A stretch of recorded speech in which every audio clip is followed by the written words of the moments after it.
A musicista, 43. Eu sei que marinheiros temem tempestades em seu planeta. Isso é comum em todas as culturas marítimas que conheci. Curiosamente, a maioria delas também atribui, ou atribuía no seu passado, volição às tempestades. Elas nunca simplesmente são, elas querem alguma coisa. Os padrões climáticos do mundo de trás não são especificamente investidos, então eles não são autoconscientes. Mas você não teria como saber disso pela maneira como a chuva foi direto para o canto do corvo. Trás olhou para ela, ficando entorpecida, a felicidade da sua grandiosa descoberta desaparecendo. Tudo podia terminar bem ali, não podia?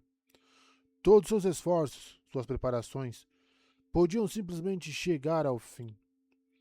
O canto do corvo podia desaparecer na chuva, empalado através de 100 ângulos diferentes, depois arrastado para as profundezas. E Tress seria incapaz de fazer qualquer coisa em relação a isso. Momentos como aquele faziam com que o vento e a chuva ganhassem vida. Nós precisamos de propósito. É a conjunção espiritual que cola a existência humana e a vontade humana. O propósito é tão integral para nós que o vemos por toda parte. Deuses no céu, fazendo trovejar com seus gritos, ou relampejar com seus passos. Ventos nomeados e dotados de diferentes intenções e motivos, dependendo da direção em que sopram. Chuvas negadas, concedidas ou enviadas para destruir, dependendo da alternância dos humores celestiais. Uma tempestade não é um objeto como uma caixa ou uma árvore. Mesmo para as pessoas de pensamento mais científico, tempestades são mais uma opção do que números. Quando é que uma garoa se torna uma enxurrada e quando é que uma enxurrada se transforma em uma tormenta? Não há uma linha precisa. É mais como você a sente. Uma tempestade é uma ideia. É muito mais poderosa dessa maneira. Vendo a chuva se aproximar dela, enormes espinhos carmesins marchando atrás dela, como as lanças cruzadas de guardas reais, Trás queria que fosse um ato deliberado das luas. Ela não queria que sua morte fosse sem sentido. O navio moveu-se abruptamente para o lado, fazendo Tress tropeçar. Ela gritou e agarrou a balaustrada. Então rapidamente pegou o mapa do mar da meia-noite, antes que fosse soprado para longe. Outra guinada do navio mandou-a cambaleando para outra direção. Parecia aleatório para ela, mas Salah estava gritando ordens ali perto, e os dogos obedeciam, administrando as velas. Salah não se importava particularmente se sua morte fosse sem sentido ou deliberada, contanto que levasse muito tempo para acontecer. Como mencionei, no seu planeta, você pode estar acostumado ao fato de que a posição no leme do navio era relativamente sem importância. Não era esse o caso nos mares de esporos. O navio deu outra guinada, madeira rangendo, lona sacudindo. Um navio no mar não é como a maioria dos veículos. Ele precisa de tempo e esforço para mudar sua direção e ganhar a aceleração. Tress se segurou com os olhos arregalados, enquanto a Capitã Crow pegava uma corda caída e puxava com força.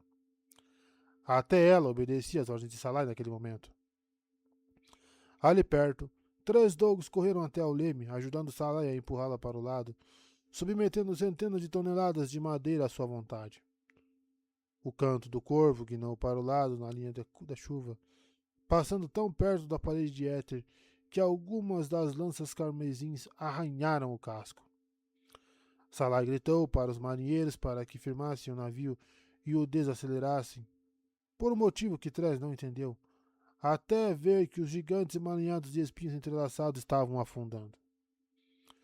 Os éteres emergindo dos seus esporos haviam feito com que o mar ondulasse, e sua retirada duplicou isso, fazendo com que ele crescesse e tremesse. Normalmente, não há ondas verdadeiras nos mares de esporos, não como existem em oceanos líquidos, mas quando há, elas são extremamente perigosas. Me faz pensar numa pororoca. O canto do corvo sacudiu como um gelo em um bom coquetel, então se inclinou para o lado como se a pessoa já tivesse bebido demais. Therese imediatamente se sentiu enjoada, então entrou em pânico ao pensar no que o vômito faria em um convés no meio dos esporos. Ela conseguiu encontrar um balde, seu primeiro trabalho no navio, provando-se útil de uma maneira inesperada. Durante tudo isso, Salai continuava gritando ordens. Era quase como se ela estivesse evitando que o navio emborcasse por pura força de vontade. Ela movia o barco, às vezes contra as ondas, mas em outras ocasiões girava o leme para fluir com o padrão. Naqueles curtos momentos, o navio era um instrumento musical gigante, e ela o tocava com maestria, conduzindo-nos para a segurança. Infelizmente, bem no final, uma última onda quebrou contra o casco do navio. Isso derramou esporos pelos convés, violentos, escarlates, sedentos, o bastante para sobrepujar as proteções de prata por alguns segundos. E Therese não fora a única a ficar enjoada. Aconteceu como uma explosão de vermelho sobre vermelho, uma rajada de espinhos no convés principal, perto dos degraus para o tombadilho. Em um piscar de olhos, um dos dogs havia sido pregado contra a madeira do lado de fora da cabine da capitã. Vou deixar as comparações grosseiras com alfinetarias de lado e só dizer isso. Nunca vi um homem se esvair em sangue tão rápido. Mas também nunca vi um homem com tantos lugares por onde o sangue pudesse escapar. Todos olhavam fixamente para aquela cena terrível, e Therese grunhiu, voltando-se para o balde para uma segunda regurgitada. Então os dogs, se lembrando do seu treinamento, correram até as toalhas de emergência para secar o sangue e impedir que ele vazasse pelo flanco do navio. No verdejante, um fluxo de sangue os teria imobilizado. Ali, faria o navio em pedaços.